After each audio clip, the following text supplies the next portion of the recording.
ground on you, One's one's in underground, jet. you- One's on the ground on you, one's in jet, one's urgent. Inside our jet, inside our jet. I got stuck, and I'm dead. Go for it, go for it, go for it, go for it, go for Hand it. it over. Raymond. That's our flag. That's our fucking trophy, boys. Fucking our trophy. Alrighty, what is up, everybody? Welcome to episode 15 of COD Talks. I am your host, Furs95. Tons to get to today. I apologize in advance for the delay on this episode. I've been really busy this past week and a half with finals, but I am finally done. I'm good to go for the summer, so expect consistent scheduling, consistent episodes coming out on a weekly basis throughout the summer. I think what I am going to do is move each episode release to Sunday. That's going to be my normal day to release episodes because it's just easier on me.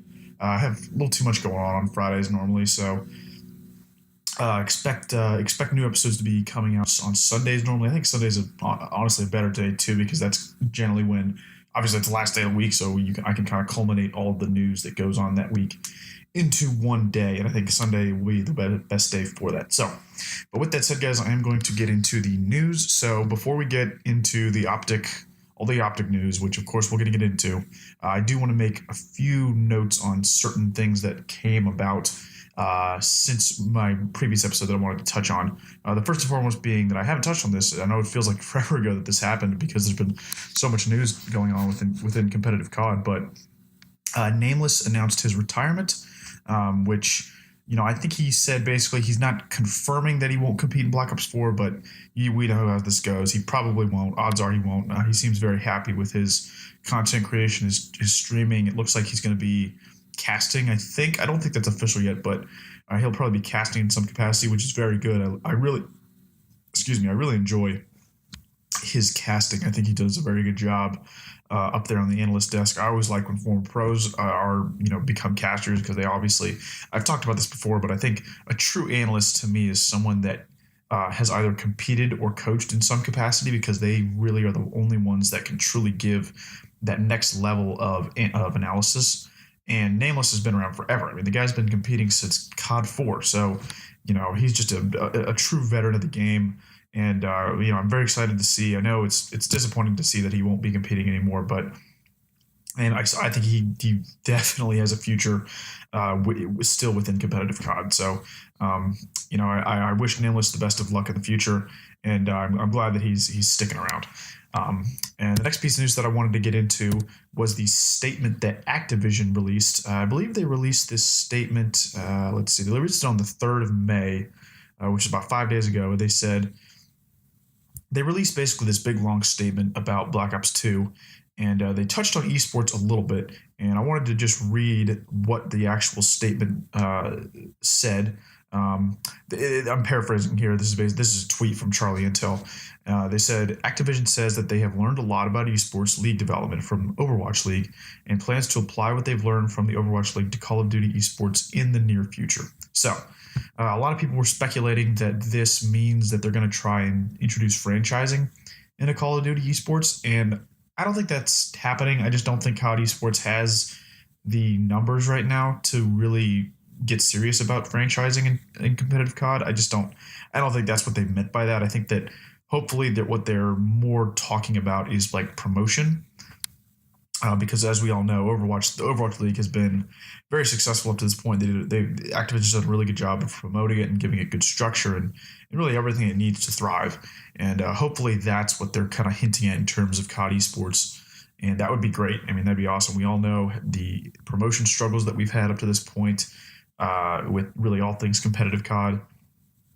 And if Activision is willing to kind of go more all into competitive COD, I think obviously that would only help us. So hopefully that's really what Activision means by that. I would really love to see them kind of go all in with competitive COD like they have with Overwatch because I am optimistic. I think there is an untapped potential for competitive COD that still is out there. You look at World War II, the game sold phenomenally. I mean, there's still a huge player base out there for Call of Duty despite what you may see on the internet. So looking forward to the future, and hopefully Activision actually follows through with statements like these. So the next piece of news that I want to get into was the latest patch that was released on, I believe it was last Tuesday. This came out, or maybe it was a little later in the week than that. But long story short, it wasn't really a patch. It was more just a weapon tuning update.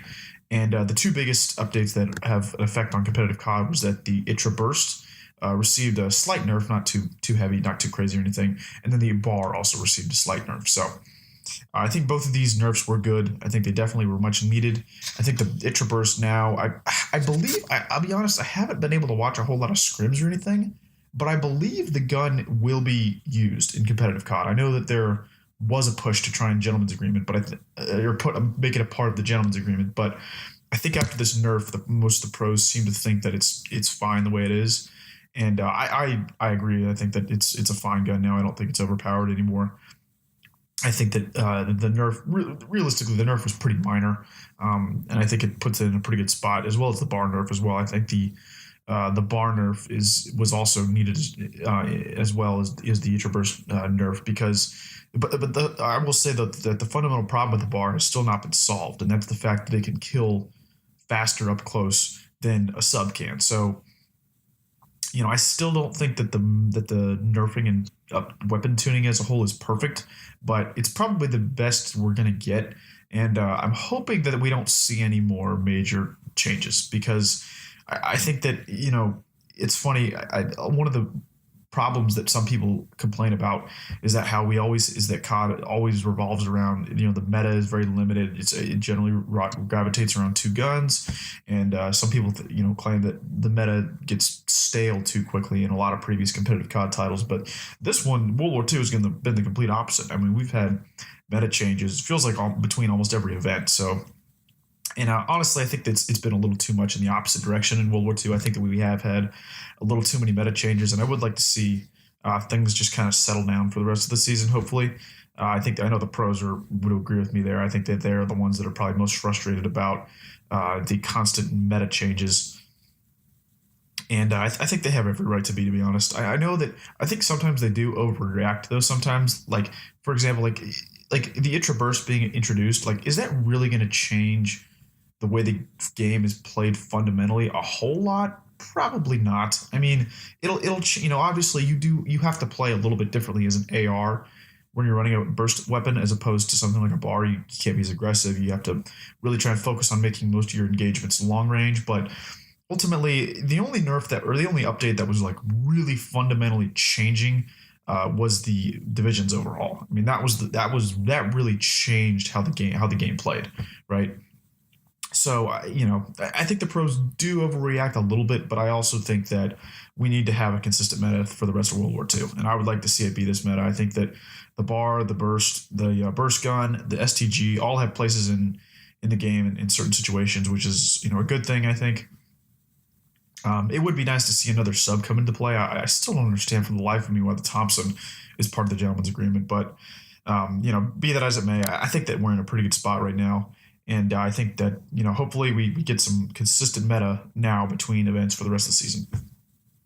And with that said, guys, I am going to move on now finally to all of the Optic related news. So first and foremost, I just want to preface by saying that I know there were some other roster changes that have gone on alongside of the Optic roster changes. I know TK just picked up Enable. Splice picked up, I believe, who was it? Splice, I think, is going to pick up Josh. Red Reserve picked up, I believe it was his Scraps from Unilad. And I'm not going to touch too much on those roster changes because I really want to devote a lot of time to the Optic changes. But I just want to say that those changes I'm probably going to touch on after or maybe in the next episode, because I don't want to ignore all the other roster changes that went down. But again, I mean, these Optic changes were just so massive, and obviously they're just huge news. So I really want to devote a lot of time to them today.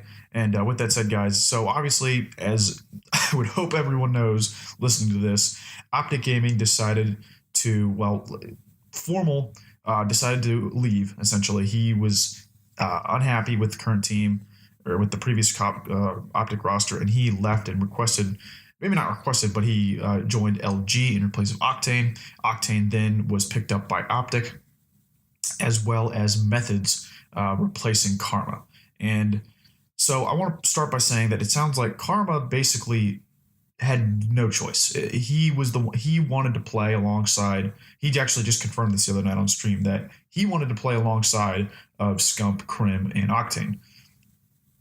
And essentially, Scump just didn't want to play with him anymore. That's what it came down to. Crim still wanted to play with him, but Scump just didn't, and as well as Formal. But obviously, that doesn't really matter as much since Formal left. But this is first and foremost pretty interesting to me. I don't really know I would love to know, and we'll probably never get the answer to this, but I would really love to know Scump's reasoning as to why he doesn't want to play with Karma anymore. I know he's been pretty underwhelming in World War II, but I don't know if I just think it was the vibes of the team that were the problem first and foremost. And I think if you'd have just switched out Octane for Formal, that would have helped tremendously, because as Karma also told us, Scump and Formal got to the point where they hated each other. I mean, they straight up hated each other. He even went so far as to say that he'd be surprised if they ever speak again, which is wow, that's shocking. Because they were back when they streamed before, during Black Ops 3 and AW, it really seemed like they got along. That was just, it was shocking, but it also isn't all that shocking, considering that really fundamentally those two just have very big personality differences. Formal is a very introverted guy. It was rumored that at events he wouldn't even stay with his teammates. He would stay with his girlfriend at a different hotel, and they wouldn't really interact much. And Scump obviously is just a goofball extrovert, and I think that personality clash ultimately is what caused, I guess, the hatred to emerge for one another. So. That's obviously fundamentally, it looks like that was the biggest problem within the team, is that Scump and Formal were just going at it every night in scrims. And that was just, killing the vibes of the team. Obviously, you can't really play when you have two players going at each other's heads every night during practice. So that was pretty jarring to hear, to be honest. And, again, I think that the whole situation is just pretty shocking, because again, like I said in last episode, I did not think this was the way that this roster would leave. I thought that there was no way this roster would ever break up. The only way they'd break up is if someone retired. And obviously, I should also make note that Karma has said that he will not be competing for the rest of World War II. He may come back for Black Ops 4. I hope he does.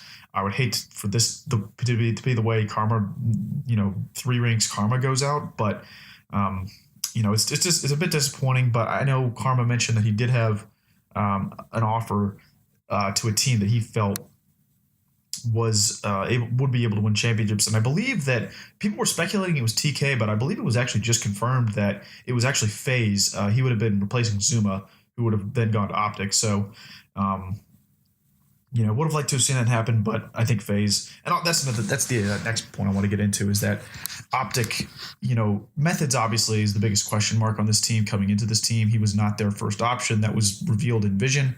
I think the first 2 options for Optic were Zuma from FaZe and then John from LG, both of which FaZe would not allow Zuma to leave. Which, to be honest, I know a lot of people, that's in my opinion, I can't blame FaZe for that. I know that's controversial to some people. People would say, oh, well, if he doesn't want to be on the team, that's going to kill their morale, and FaZe should ultimately let him leave if he wants to. But I don't know if I necessarily agree with that, because FaZe has to look at it. Zuma is by far FaZe's best player. He has been throughout World War II. He's one of the best players in the game, if not the best. And I just can't. It'd be so ridiculously stupid for FaZe. If FaZe were to get Karma in place of Zuma, they're downgrading majorly. In terms of World War II specifically, that's a major downgrade. And with an organization as big as FaZe, I couldn't picture them going along with that, and they didn't ultimately. So, Zuma came out and basically said that I wanted to join Optic, but they just wouldn't let me. Long story short, so. That was interesting to learn. We also learned that John didn't want to leave LG, which was rather surprising to me. I don't know if that was more LG not wanting John to leave and holding it back, or John just not wanting to leave. Because, I don't really understand how you choose JCap and Slacked over Crim and Seth and Octane. So, I have my doubts that John willingly chose to stay on LG, but that hasn't been revealed yet, so I'm just speculating there. But again, I would be rather I mean, I don't know, I guess maybe it's not too big of a shot because they obviously are getting Formal in return, which is not too bad of a replacement for Octane, but would be interested to see what John's whole take on the situation was as well. But again, let's just talk about the Optic roster and what I think, the expectations are for this team. So, as I said, Optic's roster now currently consists of Crim6, Scump, Octane, and Methods. So, obviously, like I said earlier, the biggest question mark for this team by far is going to be Methods and how he adapts to the flex role. So, as most of you guys know as well, the roles on this team are going to be Scump main sub, Crim second sub, Methods flex, and Octane main AR. And the biggest question mark, obviously, is that Methods has not ran the flex role this game. I think he did it like the very first event at NOLA, or at Dallas. But other than that, we haven't seen Octane run a sub hardly at all in this game. He's been a main AR in both of his previous teams on Rise and on TK. So it's going to be interesting to see him running a sub and how he's able to adapt to playing as a sub, because we know he's a proven AR player. He's one of the top ARs in the game. He's a fantastic bar player, maybe the best bar player in the game. So I don't think I have any doubts about his ability to perform when he has an AR in his hands. But my biggest question mark is obviously going to be, what do we get from Methods when he's running a sub? Because he's just unproven, right? It's not that he lacks the talent or ability, because you have to remember, Methods before World War II was a sub. He was a submachine gun player, so it's not like he doesn't have experience at all running a submachine gun. I think people are a little too down on Methods. Like, the dude's been an animal in World War II. I mean, been one of the best players in the game. He won a tournament. He won MVP at that tournament. So the talent is there, no doubt in my mind. And the biggest question mark is just to reiterate that, how is he going to adapt to running the flex role?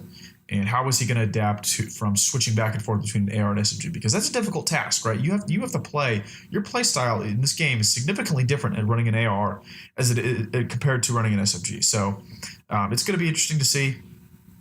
And obviously, next moving over to Octane. Octane obviously, Octane is one player, is like literally the one player that hadn't been on Optic yet, that I remember back in Black Ops 3, I thought to myself, this dude is going to be on Optic one day because of how fucking nasty he is. He was one guy that I was like, this is one guy who actually could make a case for being better than all the players on Optic at one point.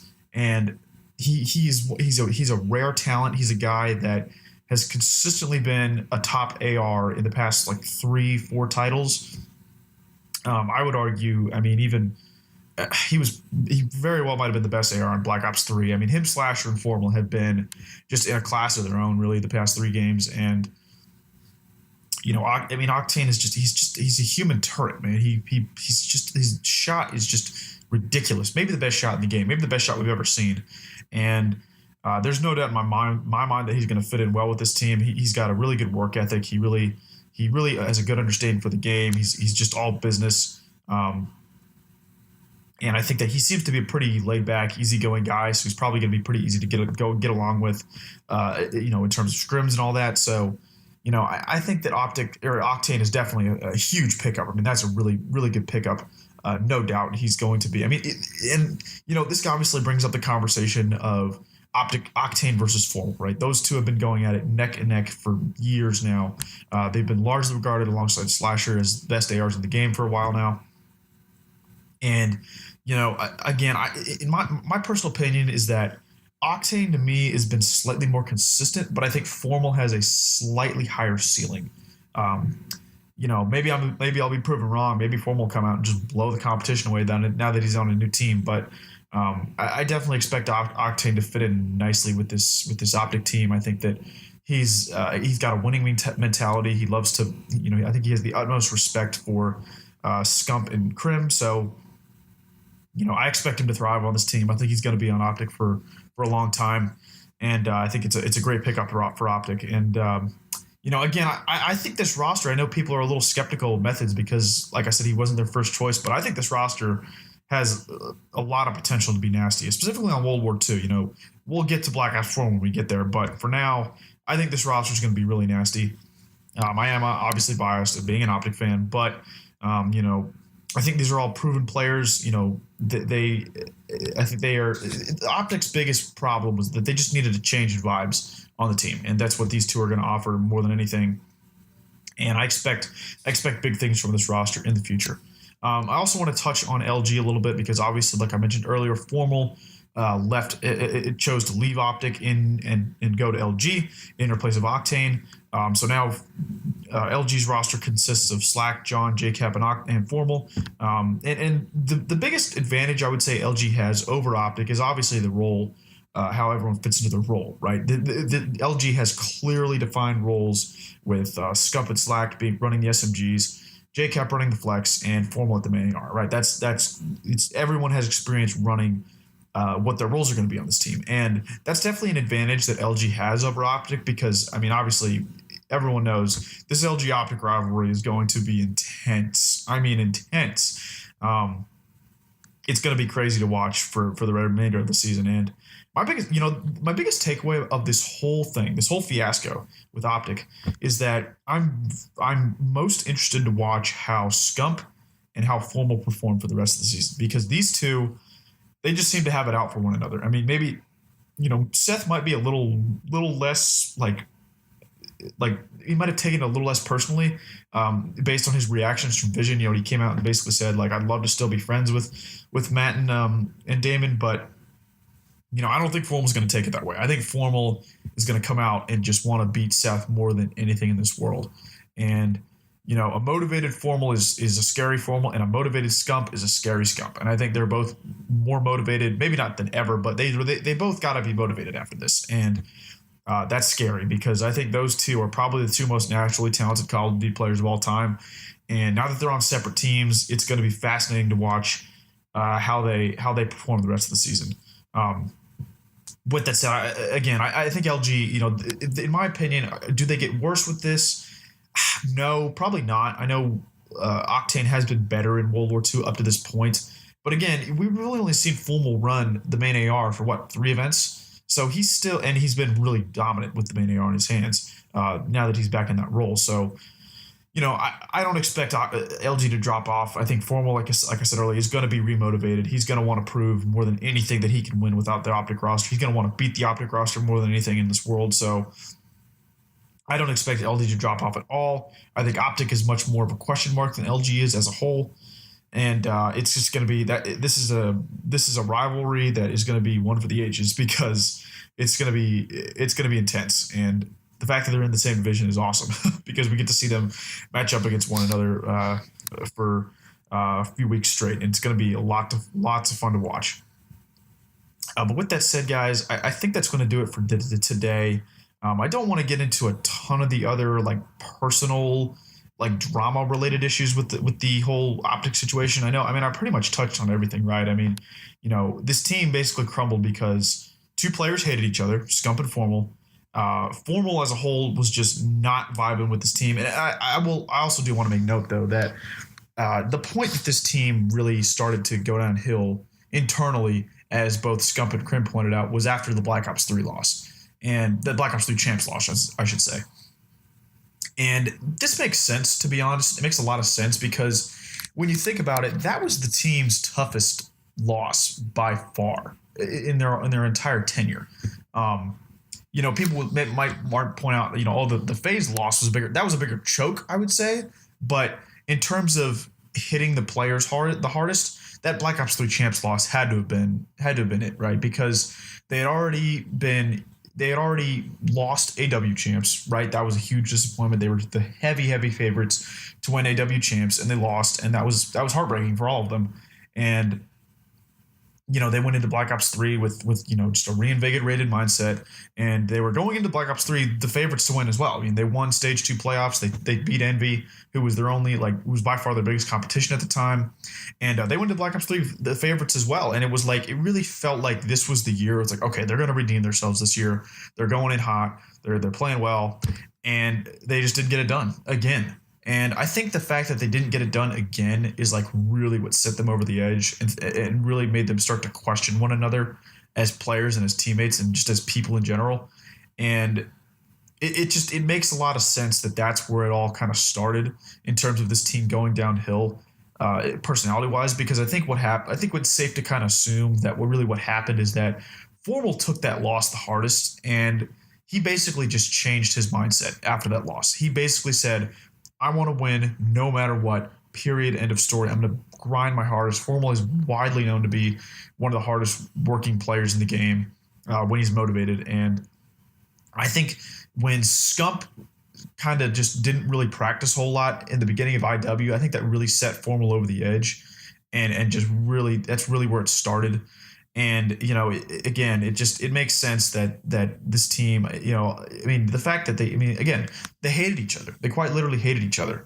And I think that was just, there were egos involved. There were, you know, just differences in like ideology when it came to practicing and winning.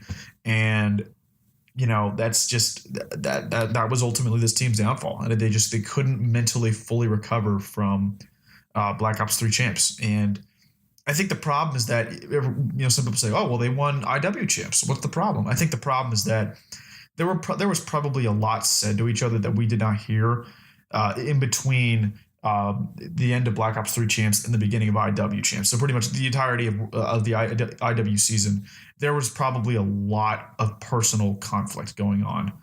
Because you have to remember, Optic did not start Infinite Warfare very well. It took them, 3-4 tournaments to win. So I think that was probably the lowest point in this team's, maybe not the lowest point, but, you know, the lowest point was World War II, obviously, but that was a low point for this team, sort of those early stages of Infinite Warfare. So, you know, again, it's just it's a shitty situation that ultimately something had to change. And ultimately, that's what happened. That's just what happened. Formal wanted to leave.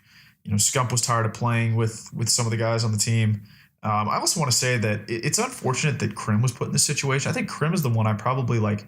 Well, Krim and Damon, I would say, are the ones I feel the worst for, because Krim basically, I'm sure it was incredibly tough for him to. I mean, Krim basically had to choose between Scump and Karma, and that's a tough decision, man, because you got to remember, Krim and Karma are the duo. I mean, they were the duo, man. Like they've won so many tournaments together. They teamed way back in Cole. You know, they really get along together. They're great friends, and making that decision had to have been incredibly difficult for Ian, because, I mean, choosing between probably your best friend in the entire scene and maybe the most talented player of all time, who's also a good friend of yours. I mean, that's rough, man. That's rough, and it's just unfortunate that Krim was put in that situation, but. You know, again, I think that it's nice to see that Karma came out and basically said, like, you know, I'm still, you know, Ian was professional and nice about and really kind about the whole situation, and you know, they're obviously going to remain good friends. And even Karma said that he would be willing to team with Seth again in Black Ops 4 if given the opportunity. So, you know, hopefully we'll see Damon back in Black Ops 4. But for now, we're gonna have to watch what we got, you know, and. As an Optic fan, I am actually optimistic with this roster. Maybe naively optimistic, some would argue, but you know, we'll just have to wait and see, because you know, we don't know how this team's going to adapt to one another, and they're definitely going to have a honeymoon phase. We're already seeing early signs of that based off some of their Twitters, but you know, we'll just have to wait and see. And I will say that this is going to make for an exciting finish to World War II, no doubt. Between all these rivalries that this created, you know. It's gonna be fun to watch, and I'm definitely very excited, despite how disappointing it was to see Optic split up. You know, I'm very excited for the remainder of World War II and to see what we get mainly from LG and OG. That's going to be really fascinating to watch. With that said, guys, I am going to conclude today's episode. Thank you all for tuning in very much. Be sure to follow me on Twitter. Like, share, subscribe to this episode. If you enjoyed it, leave me a review on iTunes. Leave me a rating. It really helps with exposure, as well as trying to understand what you guys want, what I can improve on. And as always, guys, be sure to tune in next week. Like I said, next week's episode will be out on Sunday. So be on the lookout for that. With that said, guys, it's going to do it for today. Have a good one.